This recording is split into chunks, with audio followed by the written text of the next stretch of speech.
mean, that's kind of what happens in Shrek, but she always I had mean, that. Maybe Belle can be perceived as a furry, but I think she's just a chick who's got a thing for guys with beards. I think she's into bestiality.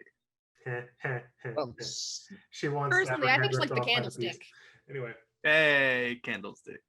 Now, after that highly not giving a shit intro, hi everybody and welcome to Script Club again, because I'm going to be using the first intro where everyone's doing terrible British accents. Hey.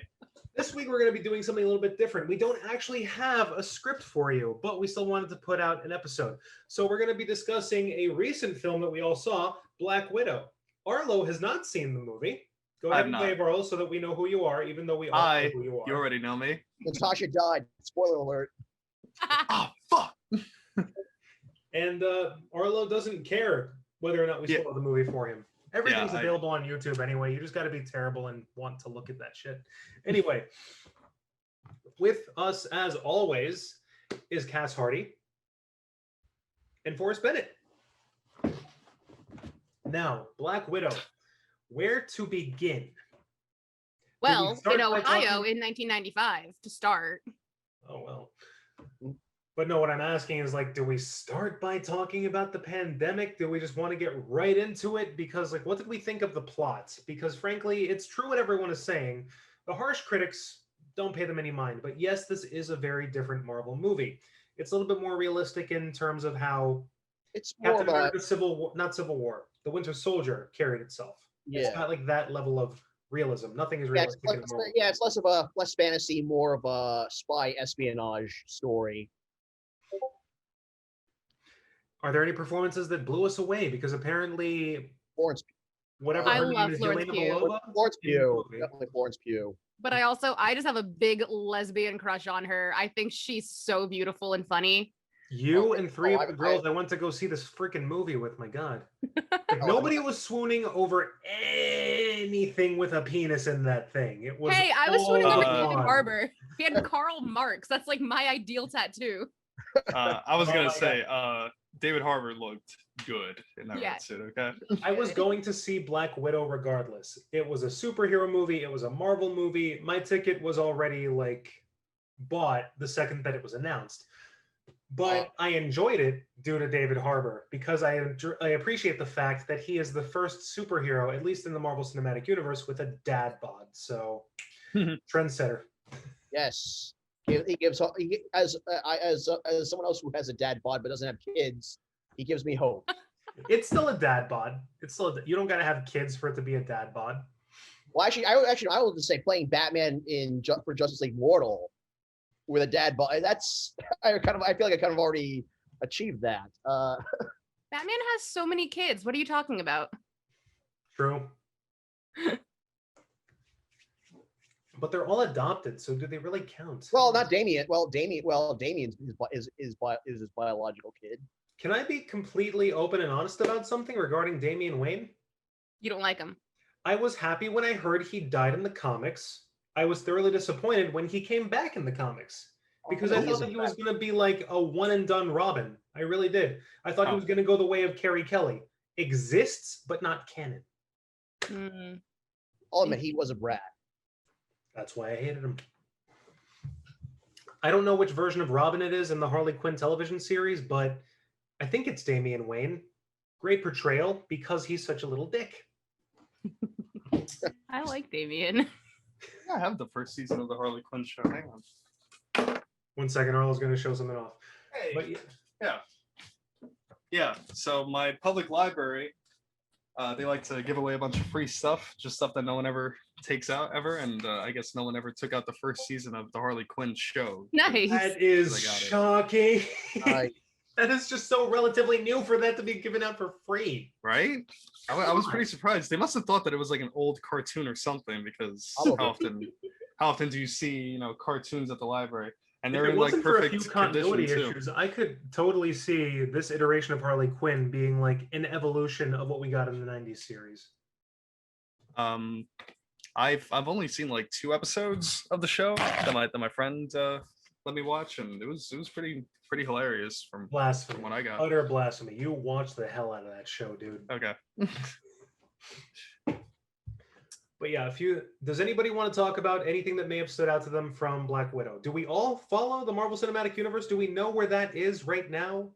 If there's one thing that bothers me about Marvel, well, no, not about Marvel, about Black Widow, it's the fact that no one has talked about Rachel Weisz in like any of the reviews.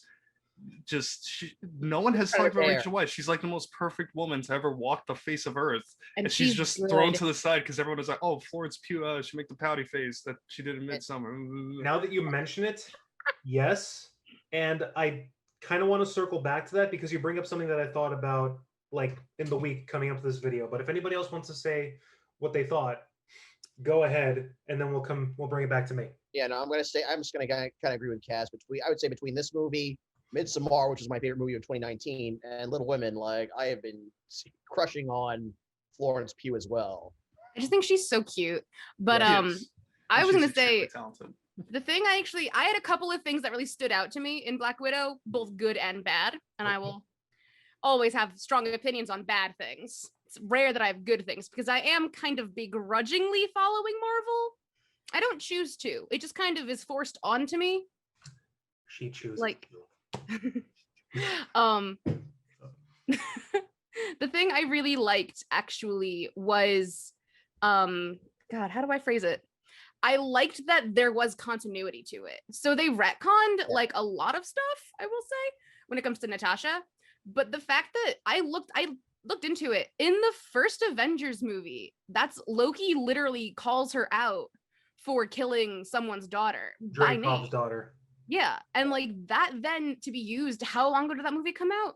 2012. This is supposed to come out in 2020, so 8 years later, considering the pace that the Marvel Cinematic Universe has moved at, this is a pretty deep cut. But the thing I didn't like, as we all know, or you should, otherwise major spoilers, the fact that this movie didn't get made until after Natasha died in the movies. I think that's bullshit. It's very cheap.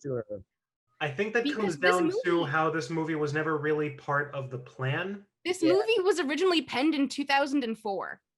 And it shows. No. Yeah. They kind of wrote itself into. I mean, they basically are going to write itself. It's basically writing itself into a corner. Yeah. Then again, I mean, it's hard to make.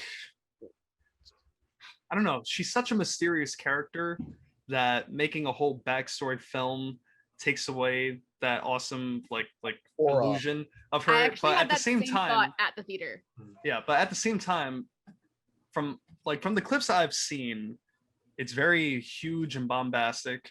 But so is Captain America: The Winter Soldier, and yet it felt so grounded, and it felt more like a spy movie, like this one should have felt. Like I said, just based off the clips. I feel like while the action sequences in the film are very loud and bombastic, and they're exciting to watch, the majority of the film is really just like the lull in between the chaos. Yes, it's not boring. I was never bored. I was always entertained, but there is not as much action, fighting, like I said earlier, chaos, as the trailers would have you believe. I'll give you that. Yeah. But the action sequences, when they get going, they are worth it. And they don't overstay their welcome, and they're not even all that quick either. I saw a YouTube comment. Someone was like, based on the laws of physics that I've seen in Black Widow, Natasha should have totally survived her fall from the cliff. That's so true. You know what? Yeah, let's talk about, before we move on to the Rachel Weisz thing that I wanted to talk about. I have no backing for what I'm going to theorize. Let's talk about that for a second. Yeah, because the drop on Vormir was about, let's say the average house is like what, 3 stories? Let's say that was a 6-9 story drop, right? I mean, yeah, I would say it's your standard like seaside cliff. Yeah, and then we have the Red Room, which is suspended above fucking clouds. That shit is in the atmosphere. Now, granted, it was not a straight drop from Red Room to Floor. The Red Room is sort of like the evil version of the helicarrier in the MCU now. That's where they trained all the Black Widows. That's how they remain untraceable. And for the climax of the movie, they bring this gigantic sky fortress down. So the entire ending climax is in free fall. Helicopters are going everywhere. Jets are going everywhere. Shit's blowing up. And Black Widow jumps off the side of one of the railings and goes into free fall. And she's like riding debris down onto the ground and all that sort of stuff, right? And she's having this fight with Taskmaster on the way down, and it's amazing. But yeah, a lot of these falls that she's surviving feel longer than the Vormir drop, I'm gonna call it. And yeah, so the comment is funny and it's accurate, and it's funny because it's true. Yeah, I mean, like Gamora definitely fucking died. She's weak as shit. But Natasha somehow, she defies the laws of gravity apparently. Well, she's a Black Widow. She's a spider. They're known for, I don't know. So they land on their feet. It was a very wasted opportunity. Natasha had to fake death really well in order for Clint to get the Soul Stone. She's still alive. That's confirmed. I think it was a huge wasted opportunity that they didn't use that Black Widow song in the in the trailer where the woman is like, "I'm gonna love you like a black little baby," or whatever she says. Oh, Black Widow baby. What? If they did that instead of like doing that slow, sensual cover of "Smells Like Teen Spirit" for the opening of the movie, I actually liked it a lot. I didn't like it. I freaking liked it, but the cover of the song that Arlo's talking about, because I don't know it by title, that would have been acceptable too. I think it's called Black Widow. It actually is called Black Widow. And I'm pretty sure, I'm gonna guess, I'm not great with pop music. I think it's by Jessie J or something. Either Jessie J or it's like Iggy Azalea. I think on it. I think it's like Jessie J and then Iggy Azalea, and I think Nicki Minaj or Ariana Grande are I should on it know as well. more Black Widow. I found it. I don't know. Iggy Azalea with Rita Ora. Rita Ora. What am I thinking of? So yeah, this one's Jessie J. Forrest, we have not heard your thoughts on Black Widow. Anything stand out to you that you want to discuss for a second? Anything stand out? Well, first of all, I'll admit I'm kind of in the minority as far as the use of "Smells Like Teen Spirit" at the beginning. I found it pretty eye rolling. Maybe you're not the only one who found it eye rolling. Trust me, I've been around the internet. I found the entire movie eye rolling. Keep that in mind with everything I say. I just find like the use of, but maybe it's because I heard that song so much growing up. It's so played out now. It's like it's like the new "Walking on Sunshine." Walking on Sunshine is funny to listen to because it's so annoying and overplayed. Another tangent, Walking on Sunshine makes any funny moment in a movie funnier for me because of how stupid that song is. But other than that, I thought it was like it was a solid. I mean, I think it was a solid. It was a good. I mean, to me, there's no truly bad like MCU movie. Like I even think Dark World, Iron Man 2 and Dark World, Thor: The Dark World are still good movies. The worst of the best is still pretty good. Yeah, and I liked Iron Man 2. And I would say, this was probably for me. This is like a more of a kind of a middle of the pack entry in the MCU. Mm-hmm. So it's not the best, which I would say is probably most of the Avengers movies, all the solo Captain America movies, Guardians of the Galaxy, and Iron Man. And if you were to put all the Marvel movies on a list, Black Widow, and like it's being ranked best to worst, Black Widow is definitely somewhere dead set in the middle. Dead center, yes, for me. That's how I feel about it. My favorite is Thor Ragnarok. That's the top. Oh, absolutely. Oh, for me, it's probably it's got to be Winter Soldier or Civil War. Civil War was great. I really like Civil War. Anyway. No, I'm solid though. Definitely the ranked best Marvel movie has got to be Thor Ragnarok. It's just so funny. Ragnarok. I love it. I never get bored watching it. I need to see Korg in more movies. I really do. Yeah, like we need Even Korg. His little cameo appearance in Endgame was worth it for me. Yeah. Oh, did you see that Deadpool reaction video for Free Oh, with Guy? Korg? Korg is Is in the it. Pope, Yes, is the that Pope was Catholic? that was great. Is the Pope Catholic? I don't know what country he's from. um, but yeah, Korg is a great character. Just yeah, Thor Ragnarok is perfect. A movie in the Marvel universe that I didn't like. Well, it's obvious I didn't like Black Panther, but Doctor Strange. I was not a fan of Doctor Strange. I like Doctor Strange, but I didn't love it. It did feel lacking, but I liked the. I think that this is just going to be a regular trend with me. I really enjoyed the finale of Doctor Strange, but upon first viewing, yes, the entire movie feels like it just takes place over one long day for me. And it doesn't when That's you really fine. break it down. And the fact that it played with time so poorly kind of takes me out of it. But Yeah, the fact visuals that- are great. Yeah. Yeah, And we're led to visually. believe that Doctor Strange is completely new to the wizard game, even by the end of the movie, even though he sort of like knows what he's doing. He has a working knowledge of magic. The fact that he's so low on the totem pole and he still managed to beat a big bad like Dormammu, who is like a Thanos level threat, is impressive to me that they were able to pull that off. Like I saw no flaw in the ending when you play into the logic of the movie. For me, Um, I really liked the visuals. Like we're saying, I liked like the artistic like value of it. Like the makeup was really good, like with his hands when they were in like the recovery with the pins and everything. That was so fucking cool. And the CGI, and then also Mads Mikkelsen and Tilda Swinton. Come on.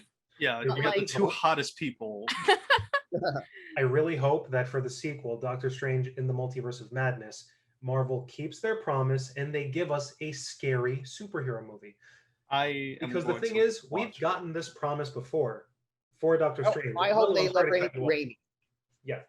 We do have Sam Raimi behind the project, but that doesn't mean anything when the majority of creative decisions, unless you're James Gunn, when you're working for Marvel, Marvel makes final call. Marvel has final say. So I really hope that they keep their promise and give us a scary superhero movie in Doctor Strange: The Multiverse of Madness. We have Sam Raimi on the project, the same way that Forrest said, and horror is his biggest strength. I don't think he's ever made a horror movie that's failed. I really don't.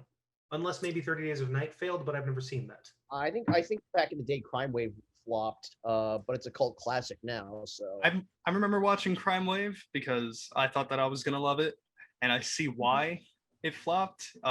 It's clear that it's trying to be funny, but you kind of just end up staring at it and going like, "All right." The production design of that movie is incredible, and the actors give it their all. There's some very good cinematography, but the content itself is not as interesting. Bruce Campbell shows up for like 5 minutes total. When it comes to Doctor Strange and the Multiverse of Madness, Yeah. it doesn't matter to me if it's scary or not. I just wanted to have that Sam Raimi feel because he has such a cool visual style that's so influential and unmatched. You know, like he does those like really quick like pan-ins and close-ups into people's faces that like turn into like the Dutch angles, Even take, quick pans, quick whips. yes. The Dutch angle. Love Even the Dutch taking angle. into account the Spider-Man trilogy, I think that Doctor Strange in the Multiverse of Madness is going to be the highest budget movie Sam Raimi has ever worked on. So if he has the leeway, I want to see him go crazy yes, and Yeah. just really embrace his own visual style, because that, coupled with the shit that they're doing for Doctor Strange and the way that they visualize magic in those movies, Mhm. I want to see what Sam Raimi can do. exactly. I want him to take like the fun visual style of Thor Ragnarok and make me feel like I'm on a drug trip. Yeah. Feel that. I just fair. hope if they do the more scary approach to a superhero movie, Mhm. I hope it's better than that Jurassic World movie that they tried to make scary. Oh my god! First of The third all, one or the second? last, well, all of the Jurassic World movies I think are some of the worst I've Ex- ever seen. Like I remember seeing Jurassic World in the theater, and I was so mad. I was so angry just the whole time. I'm just raging. I'm like, there was steam coming off the top of my head. I'm like, wow, this Personally, I is. enjoyed Jurassic World more than the Lost World, but nothing's ever going to touch the Jurassic Park. Boom more than Lost World, and that's not even a Jurassic Park movie. I like I mean, you're talking to someone that likes Jurassic Park 3. So for me to not like Jurassic World, that's The thing is, not to get off topic, but the thing about Jurassic Park is that it was a cinematic masterpiece. Yes. Yeah. And then they turned the sequels into it's a blockbuster action movie. With Explosions while the dinosaurs roaring in a thunderstorm. It's Yeah, that's just, true. That's not Spielberg's thing. Even Yeah. Jaws wasn't like a bombastic shark film. No. It was very quiet, very It's more like somber. it took its time. Yeah. I feel that the closest Spielberg ever got to true bombastic filmmaking was the Indiana Jones trilogy. And even then, it was subdued even by today's standards, because even though it was the closest I think he ever got to bomb, Cass has a smile on right now. And I think she's going to end up trying to refute this. no, I just had a stupid joke. Really? You think it's that? What about the Animaniacs? He might have produced it, but maybe he wasn't a creative mind behind it. How involved was he with that production? I've read some of it. It was like his dearest treasure of like things he's been a part of. Yes, a part of. He was a producer on a lot of Warner Brothers cartoons that Yeah. our generation grew up on. But I don't think he was ever a creative voice behind those. It was just I couldn't resist the joke. You know me. And now he makes boring movies. Well, he also Yeah, produced when you screw up a Transformers. premise like Ready Player One, maybe it's time to respectfully just Yeah. retire and enjoy the billions of dollars that you have in the bank. Yeah, Ready Player One was such a disappointment. I saw it with my ex, and we never read the book. We only ever saw the trailer. We were just pumped for it, and the whole time we were just picking it apart. We're like, wow, this is not well written Yeah, whatsoever. I have the book. I have the book on my tablet. I have not read it yet. The movie I thought was like, okay, this is okay, but this feels more like a callback. This feels more like callback. Just it's the same problem I had with Super 8, where it's basically an homage to something much better, to a bygone era that was much better. I own Ready Player One on audiobook. I listened to it twice. The first time, I appreciated it for all of the pop culture references that were worked into the book, and how every problem that needed to be solved in order to progress in the game and in the story were truly creative solutions that needed to be well thought out. I listened to it a second time in preparation for the movie about 2-3 weeks prior to its release, and I hated it. Because there's this thing that happens in the book. Parzival, Wade, is the narrator throughout every second of the book. I think that it would have benefited from having a voice of God narration, because it's like reading a stalker's diary. Ooh, okay. After he meets the main girl in the book, I don't think that there's a single paragraph that goes by without mentioning him thinking about her. Ill. And I feel like I could just reach into that fictional world and strangle him and just scream, let her go and move on. So that is how I feel about Ready Player One. The movie, saw it once. I don't ever have to again. The book, it was great until I began to think of it critically. Yeah, Hot it's take. like- Go ahead. I don't like any book movie that has to have voice of God narration. That's If fine. it has to have it to be good, you didn't make a very good movie, did you? Oh no, the movie has tons of. Oh wait, so you've seen Ready Player One, the movie? Yes. Okay, so that's why you're talking about. I have not read the book. Yeah, don't. And no, that's why you're talking about the narration. There is a fuck ton of narration in the movie, and it just does not need to be there. It's a tell, don't show movie, and those are terrible. What were we talking about again? Oh yeah, Black Widow. Yeah, that's Oh my god. Somehow we got here. Somehow, yes. This is what happens when you travel down the rabbit hole. Now, I had something to say about Rachel Weisz and her whole involvement in marketing for the film. I think that the fact that there is such a severe lack of her showing her face in interviews and like these at-home webcam ads that you're seeing, like all the actors telling you, go watch Black Widow, you hardly see her. Mm-hmm. I think that this points to like maybe that her time on set just wasn't a good time.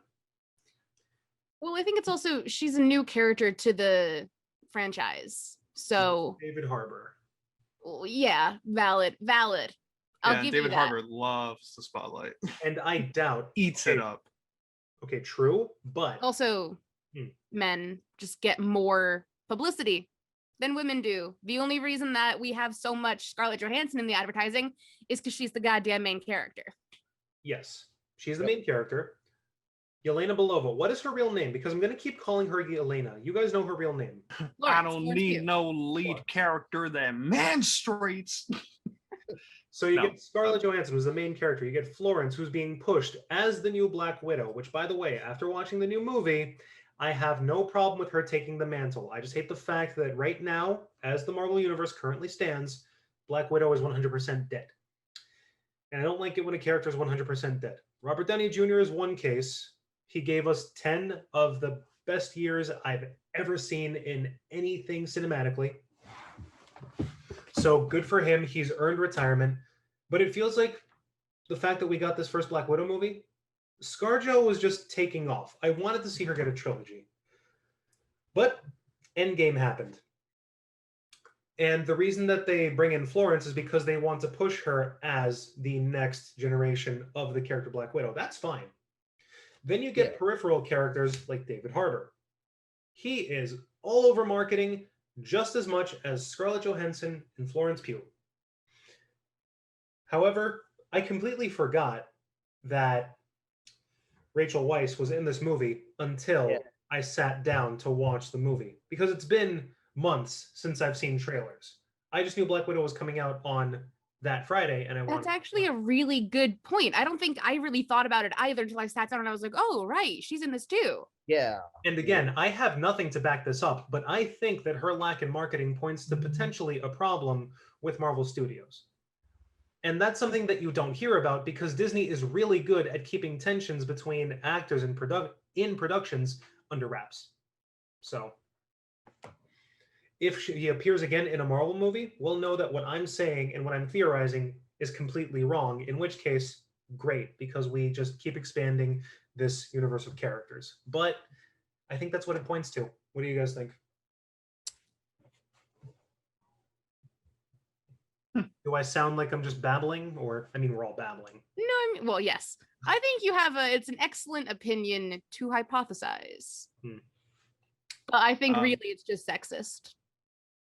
I don't know how I feel about Florence Pugh writing herself into a Marvel contract, because she's really great at like doing good individual films, and I feel like a Hollywood a Hollywood actress writing themselves into a Marvel contract, like you're gonna be there for a while really unless they kill off this character, and it's gonna be weird sending her off when you've just introduced her in the Black Widow movie and she's the character that people like the most, and I guess she's gonna have a TV show or something. I don't know. She's gonna be in Hawkeye. Oh, well, even then, Florence Pugh in a TV show? Like, no, that's weird. This early, especially like this early in her career.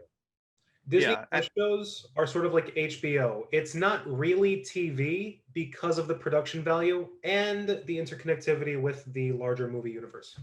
Yeah, because I mean, Chadwick Boseman, he made some really good movies before he was in Black Panther. Then after he was in Black Panther, no one really cared about his other movies, and I'm scared that that's gonna happen to Florence Pugh. Like, I didn't really see Chris Evans in anything in between the Captain America years, except for like a few indie films that everyone has forgotten about. I can't name a single one. I think one was like Puncture. Red Sea Diving Resort. Snow Driver. Snowpiercer. Snowpiercer was very good. Knives Out. That was very good. I think I need to revisit that movie.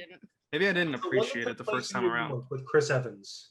He was like this trumpet player, indie guy, and he spends an entire night helping a woman find her way, like basically survive in the city because her train's been delayed to the next day. Do we know what I'm talking about? No. You guys should watch Not Another Teen Movie, which has a very young Chris Evans as one of the funniest goddamn comedic actors during that time. I swear, that movie's hysterical. And he kills in it. He kills. If we are all going the obvious one, movies, what's up? Knives Out. Great movie. Chris Evans is absolutely to die for in that. Scott Pilgrim versus the World. Yes, Scott Pilgrim versus the World is the most perfect film. Uh, I've seen that movie the most out of any movie ever. I would say a When it very comes, movie that's. I would say that's probably the one movie that's come out in the last decade that I've probably watched multiple times. yeah, when it comes to Knives Out, I feel like I might have said this before. I have seen that movie 3 times now, and every single time I've seen that movie, I have fallen asleep at some point, and I pass out for like a good 20 minutes. Don't get me wrong, with the 3 times that I've watched it, I've seen the whole thing. Chris Evans did it. Yeah, I just keep passing out at random times. So I have seen the whole film, but watching it in one sitting is one of the most impossible things to do. I'm so offended because I literally have seen that movie like 10 times. I love Knives Out. Unironically, that movie made my year. Yeah, probably that was like one of my top 5 movies of 2019. You know what I love a detective murder movie? mystery. You know what detective movie you guys should never fucking watch ever because it's such a terrible film? What? Okay. It's Paul Thomas Anderson's Inherent Vice. Paul Thomas Anderson is one of the greatest directors working right now, and he decided to adapt a book that is virtually unadaptable. I've read it. It's a pain in the ass to read, and he's like, oh, maybe I'll make a good movie out of this. And the movie's a bigger pain in the ass. It's got like a whole A-list cast. Joaquin Phoenix is the lead. It's got incredible cinematography, a great soundtrack, and it is just so fucking bad. It's not funny. It's not interesting. You don't care at all. There's like one good joke in the entire film. Oh, Martin Short has a whole like 6-minute bit and none of it lands. Not a single second of it is funny. And I love Martin Short so much. How do you waste Martin Short, dude? Yeah, don't ever watch that. Let him write his own material. Don't ever watch that movie. It's. I feel I've seen it like 100 times now. I've honestly watched it. Martin Short, he's written his own stuff. Yeah, but I've watched that movie like 10 times trying to figure out if I do like it or if I hate it, and I truly hate it. I want to sell my copy of it. My God, would you sell it for free? Give it away for free? I don't know. I mean, I need like $1 for it.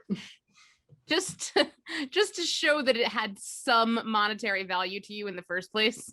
Because the cinematography is good. So, like it. To backtrack a little bit, we were all suggesting Chris Evans projects. 2 that I really like are Gifted, and the one that I was talking about earlier, I looked up the name before we go. Oh, I have heard of. I don't think I realized he was in that. I think that was his directorial debut. And what is it? Gifted is an awesome father-daughter story, even though technically It's like uncle. he's the main girl's uncle. Yeah. Oh. That movie made me cry more than once. I sat down to watch that movie with my mother. My mom wanted to have a movie night, and I was like, okay, fine, but I get to pick. And we start watching it, and she goes, oh my God, it's a drama with real people? Jamie, come on, can't we just... Because my mom is the type of person who really enjoys cartoons with talking animals. That's her thing, right? I tell her, just give it a chance. Yeah, I tell her, just give it a chance. And we're sitting there, we're watching Gifted, and halfway through the movie, she starts yelling at the grandma character in the film. And it's like, I look at her, I go like, oh, but you didn't want to watch. So shut up, she's a bitch.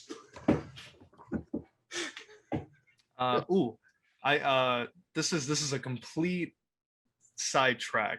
Let's go on a sidetrack. Let's give it one more big tangent, and then I think we're gonna call this one because we have talked a lot of crap. I have 3 movie recommendations. 2 movies are old, and one is brand new. I'll get to that one last because it's the one I'm most excited about. I don't have. We're gonna end this by just tossing out random movie recommendations. I'm gonna write down a few titles so that I don't. Yeah. Go ahead. All right, so I have ExpressVPN, which allows me to use a VPN anywhere in the world, and I went to the UK VPN. Are we allowed to talk? And I'm able. We're not sponsored. All right, well, either way, so whichever country you choose your IP address to be in, you can watch their Netflix, and they always have cooler shit than America does. Mhm. And so I've been able to watch a bunch of movies that way. So the two that I've seen recently that were older, one is called Death Becomes Her. Oh, I love Okay. Death Becomes Her. Yes. Awesome. Yeah. I saw it when I was a kid, but I didn't remember all of it. So revisiting it, I was like, wow, this movie's fantastic. I just saw it for the first time. I actually just saw it for the first time this year. Yeah, it's I love the visuals. It's really funny. Bruce Willis like gives a shit about his performance in it because he goes all out. He's like super cartoony and like he just never does that anymore. Meryl Streep, Goldie Hawn are fantastic. And a majority of it takes place in one night too, which I thought was pretty cool because so much shit happens and you're like, there's no fucking way that just happened. Okay, so there's that one. The second movie, it stars Michael Douglas. It's directed by Joel Schumacher. Falling Down. Falling Down. Yes. I would say that's his best. I would say that's Joel Schumacher's best movie after Lost Boys. I would say that is the best Michael Douglas performance I've ever seen, and I love Michael Douglas. I've seen a lot of his movies. I don't know. I'd say favorite Douglas role is probably Gordon Gekko in Wall Street. I think I fell asleep watching that too. So in the case of Falling Down, Michael Douglas, I won't say who exactly he is, but he's just a guy who one day gets fed up. He's named the old white guy. Yeah, and then he makes he just makes a beeline to his ex-wife's house, and along the way begins to acquire weapons, and he starts to lash out against people that get in his way. He's not a killer. He's a character. He's just an extremely angry man, and it is one of the most fascinating character studies I've seen. It's such a human performance. They don't try to make him a terrifying guy. They make him a really understandable dude. Like you get that he might have a backstory. You get that he doesn't mean to be like this, but he can't help it either. And that's terrifying because he gets so far like past the point of no return that he just becomes this like force of nature. And then you got Robert Duvall as a cop that's trying to figure out who he is before he causes some serious damage. Very good movie. And the most recent one, it came out last year. It's called The Kid Detective. It stars Adam Brody and no one else that you know. It's written and directed by a Canadian filmmaker. His name is Evan Morgan, and it's about this man in his mid-30s. When he was a kid in his teens, he used to be a detective for his town, solving little crimes like, oh, who stole the fundraiser money, or like who took Agnes's pie from the windowsill, things like that. But something really traumatic happens when he's a kid, and now that he's in his 30s, he's still kind of doing these small crimes, like he's like trying to find a woman's cat, missing urn and shit, until a girl comes into his office and asks him to solve the murder of her boyfriend who was stabbed 14 times. It is one of the funniest, most shocking films I've seen in a while. And I don't mean shocking in the sense that like the content is shocking. It's a very tame, very paced movie, but the dark comedy is great, and it just has this bombshell reveal that just throws you like it just sends your feelings into like a catapult, and you just feel everything at once. It's a really great film. Fisto the whole time. I'm kidding. No, but it's very smart, and you care very much about the main character, and I think the ending is just one of the best in recent years. Nice. Anybody else want to tell us out random movie recommendations? I think this is what we're doing now. Yeah, I have two. If we're talking just like movies that I've recently remembered how much I fell in love with them the first time I watched them. Mm-hmm. Let's see. The Fall, directed by Tarsem Singh. That one is very good. I've always wanted to see that. It looks very beautiful. good. It's Okay. impossible to find anywhere. So I actually have a luck. copy of it. My roommate has a copy. And we watched it for the first time in like 5 years, and I was like, I love this movie. Yeah, you know what? Let me look for it real quick. It's just a very good story. It's about Lee Pace is in it when he's like 20 years old. He's a baby. Wow. And he's a Hollywood stuntman in a hospital recovering, and he's telling stories to a little girl who's also there recovering. And he's like suicidal. This is like the highlight of his day. She's helping him, he's helping her, kind of thing. It's also just a visual like feast. Like every single moment that is on film is meant to be like, wow, oh my god, this is so cool to see. Like there's so many like unique shots. They do this amazing work of just framing everything as a moment. Like it turns into like an art piece for like 5 seconds on screen after this culmination of everything art, and it's just very good. One of my mic just fell. One of my all-time favorite movies. It's a little bit of a slog. Like sometimes it can be slow, but it's just so beautiful and appealing. Someone walking outside my house. That was scary. Also by Tarsem Singh, same guy, is what's it called? The Cell, which has Halo. Yeah. I watched that one recently. Pinocchio. Yeah. Very good also. Same kind of just visual feast. Like everything is there to look at. And it's just superb. The story is like not as good and it's a bit more campy, but it's still just excellent. It has that nice like high fantasy meets the real world kind of like feel. So I highly recommend those two. That's it. That's all I got. I'm waiting for Arlo to come back and show me that he has a copy. Forrest. I cannot find Here he it. is. Ooh, good time. Well, I cannot find it in my immediate vicinity. It's moving around, so it's probably just in the other room somewhere. But I do have it. I got it from the same library that gave me the free Harley Quinn. And then the second one Arlo I said was The Cell, also by Tarsem Singh. I saw The Cell. I like The Cell. All right, let's move on to Forrest. All right. Recently watched as far as recent watches or recommendations. I went to go see the slashing double feature at Film Noir last weekend. By both two, they're two slasher comedies, horror comedies from Brandon Basham. Someone who Forrest and I worked. Actually, Arlo was there too. Somebody whom Forrest and Arlo and I worked with through Trauma Entertainment. Yep. The double feature this weekend, last weekend. Fun. Kind of like, I don't know. I would best describe them as sort of a scary movie meets Portlandia. As well, more so the second movie I would say I would draw more Portlandia comparisons just because of all the hipsters getting offed, and also Portland, kind of that Portlandia type of humor. Lots of dead pizza boys in the first movie. But yeah, also, and you also hear like your typical trauma mayhem, like blood, guts, boobs. Nice.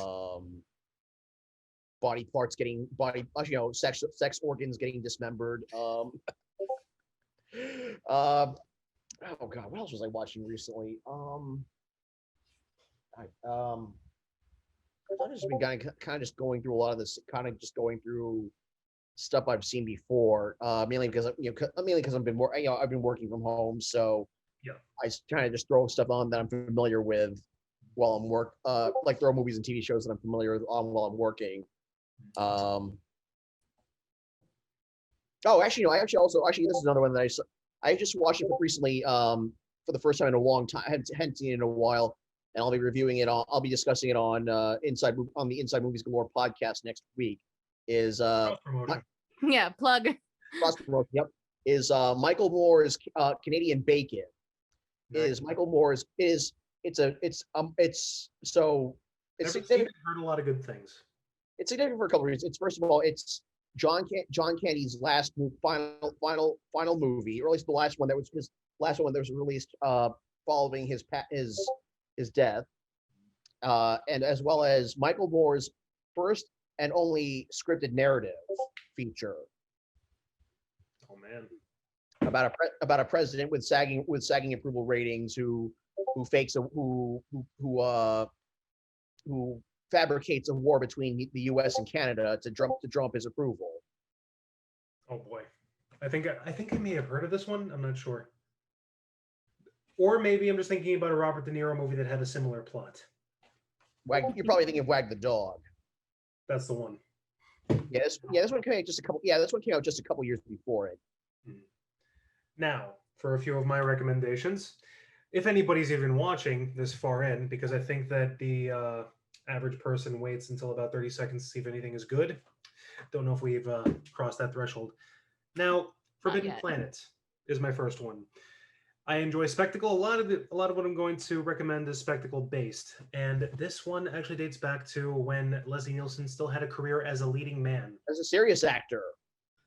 Serious actor. There's nothing serious about Forbidden Planet, but something that I will always appreciate it for is that this is one of those Hollywood movies that introduced like an icon that lived on past his debut film, Robbie the Robot. Robbie the Robot. Yes. If you don't know who he is, think of him as like one of the Muppets. Anytime that Robbie the Robot makes an appearance in a movie, you don't see the actor who's playing him credited. He's always credited as Robbie the Robot. And there are entire movies that were made of just like him. I believe there's one of him saving a child that I caught once on Turner Classic Movies. And he's made several cameo appearances. He's in Gremlins, for Christ's sake. He's awesome. Wonder Woman, actually the 70s Wonder Woman TV series. I think he was on an episode of Lost in Space, the original 60s series, where he actually played an evil robot trying to get, what is it? I forget his name. Will Robinson. How the hell can I forget that name? Trying to get him to like turn against his family or whatever. Second recommendation, Legend. Earlier we talked about movies that had great production value, but crap story. This is one of them. If you want to watch Tim Curry as Satan in one of his more iconic roles, he's called Darkness in the film, but he's Satan. This is like the movie for you. And what is it? The Shape of Water, a more recent one. Oh, yes. A movie that completely taps all of Guillermo del Toro's directorial potential. And Arlo wants to say something, but give it a second because I have an out of left field. I'm so glad. Let him speak. He will speak after this. One moment. I don't care what he has to say about fucking Nemo. I love that movie. Now, this one's a bit of an out of left field pick. We all enjoy indie cinema. At least I like to think that we do. And this is one that if you have Amazon Prime, you can watch it right now. It's a Canadian film that was shot primarily on a green screen and famously edited on Sony Vegas. It's called Manborg, and that's all I should have to say before you understand what kind of movie this is. Wait, is it still on Amazon Prime? Because Amazon Prime recently like purged a bunch of their B movies from their catalog. I think it is still on Amazon Prime. I may be very, very wrong. And if it's been purged and it's gone the way of The Little Mermaid, that's fine. For anybody who doesn't know, Little Mermaid is a very low budget adaptation of the original Grimm's fairy tale. I think Little Mermaid is a Grimm's they purged it from Prime Video. No, Manborg is gone. Oh yeah, like honestly, I feel like over the last month, Amazon Prime has been going through a mainstreaming where they get rid of all their B movies and they've got rid of a lot of their B movies, exploitation movies. Indie horror. It's just a lot of it's all. I mean, you can still watch them on there, but you have to like pay the $5 to rent it or something. That sucks because Amazon Prime used to be the place where a filmmaker like myself could get something he made streamed. Now, I really want to know what gave such a big reaction in Arlo about The Shape of Water. That's what the pause is for. Otherwise, I would have signed off already. Let's hear him complain about The Shape of Water. Okay. Do you want to know? I want to know about The Shape of Water. Best Picture winner, Shape of Water. Yes. I think it's fucking terrible. I need more. I hated it. Oh. And this is a movie with a trailer that made me cry in a theater, bawl my absolute eyes out at the beauty that I was witnessing. And then I sit down in the theater and the movie starts. And it just, everything about it was just not good. I think Guillermo del Toro has been on this horrible downslope, starting with Crimson Peak. Crimson Peak was so I love bad. Crimson Peak. I'm sorry. I did not like that movie. Visually, it is beautiful. Tom Hiddleston is so good in anything that he's in, and I love Mia Wasikowska. I think she's gorgeous, but that movie is not well written at all. I did not care. And then in the case of Shape of Water, the writing was just also not good. I didn't like it. The one No, it was sweet. like the one moment that I thought I was gonna actually feel emotion and really care about the characters, it's the part where she's sitting with the fish at the dinner table and then she whispers, "You'll never know how much I love you." I'm like, oh wow, this is beautiful. I'm like, this is what I was waiting for the whole time. And then they do that fucking musical number, and I wanted to punch Del Toro in the fucking nuts. I'm like, what are you thinking, dude? I had no problem with the musical number. The transition to get into the musical number is what I have a problem. He knows how to make a great visual movie, but I think his writing has just not reached the level that it could. And it felt like with Shape of Water, he was trying to do another Pan's Labyrinth. You can't do that. Pan's Labyrinth is a beast of a film. And, you know, Shape of Water, it went out with a whimper. And even the person that I saw it with was, they were like, what? Like, I remember one of my biggest gripes was that like Russian dude that Michael Shannon kills. And, you know, he's like, so where's the fish? Yeah, him. So instead of the doctor just lying, saying some random location and completely throwing him off his path, he has to make like a snarky comment to prove he's got the bigger dick and completely reveals where they are. And that allows Michael Shannon to shoot her. He just cleaned up. And come on, are you telling me that you didn't know that the scars on her neck were gills the whole time? They were not gills the whole time. You could tell by the shape of the scars that at some point that shit was gonna open up, and when they did, I almost punched the old woman sitting in front of me because I was gonna be like, "Are you fucking?" You guys need to rewatch The Shape of Water. Yes, but did you think? I don't know why I thought it was gonna be something different. Okay, the scars were scars. They were not gills the entire time. This has gone from Black Widow to a discussion on The Shape of Water. No one has 6 scars on their neck. The reason that they opened up at the ending is because the fish man used whatever godly powers he had. He's like this fantastical, mystical being that we don't understand how he works, and that's fine to not have that question answered in a movie. But he essentially makes her one of him. The scars just so happen to be placed in like that. Yes, it was a convenient laceration to start. She has 6 identical scars. You know, three little rows going down. Yeah. And yes, the fish has these omniscient healing powers because there was no other way that they were gonna fucking ex machina the story. Del Toro was just like, "Hey man, I gotta make the fish have powers or something, so give him omniscient healing powers. I don't know. Let's not explain it. I'm Guillermo del Toro." That's what it was. Arlo, you promised me that you will always speak in only the Guillermo del Toro voice. Oh my god, it's such a killer. Just kidding. Oh my god, but that was amazing. But that is my personal feeling on Shape of Water. 3 Billboards Outside Ebbing, Missouri should have won Best Picture for sure. But I think I enjoyed it mostly because I have a massive soft spot for Beauty and the Beast style tales. That's true.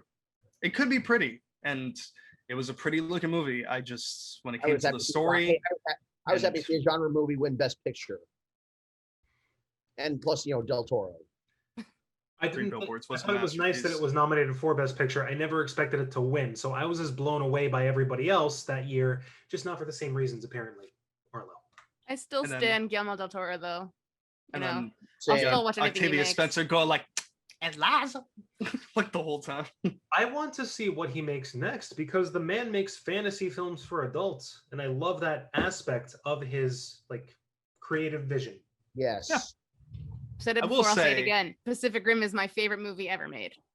I will say Crimson Peak has one of the most brutal kills I've ever seen in my life. It's one of the most unforgettable things ever, and I love it because of how well done it was. And I, yeah, that movie was wasted potential in my Did eyes. Del Toro direct Scary Stories to Tell in the Dark?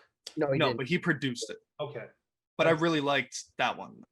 I thought that one was very good. It should have been just individual stories. I don't like when they try to connect everything because it just never makes any sense. But it genuinely like got under my skin and creeped me out. So it did its job. PG-13 rating. Yeah, it somehow got a PG-13 rating. I was like, some of this stuff is kind of fucked up. like when the guy turns into the scarecrow, I'm like, this is straight out of a fucking nightmare. I was like, I was watching it like this the whole time. That just says to me that they are using the PG-13 rating as it was intended. PG-13 is meant to push the boundaries of PG. Yeah. The Hollywood system uses it as a way to soften the R rating. You got like an epiphany or something. And after this, yes, I think we're good to go. Unless anybody else wants to cut in, let me know now, because I think we're all ready to kind of hit the hay. Yeah, and I will keep mine quick. All right, because no one else is jumping in. There's a movie on Amazon Prime. It stars Jesse Eisenberg and a woman named Imogen Poots. That's her real name. Yes, Vivarium. Highly recommend that you guys watch Vivarium. Visually great, very metaphorical. It's very slow paced, but if you really allow yourself to be immersed in the world of that movie, you are going to be subjected to one of the creepiest experiences that you'll have in a while. It's a very smart movie, and it feels like a longer episode of The Twilight Zone. But if you need to look it up, and I do recommend looking it up when it's done, when you understand it, I hope you realize just how fucking smart it all is. But that's it. I love it. I thought it was very good. All right. So everybody, from all of us here at Script Club, I am Danny Koo. I'm Forrest Bennett. I'm Cass Hardy. And I'm Arlo. You will find links to our various social medias in the description. Thank you very much for joining us. If you've made it all the way through, you are a god. Later, everybody.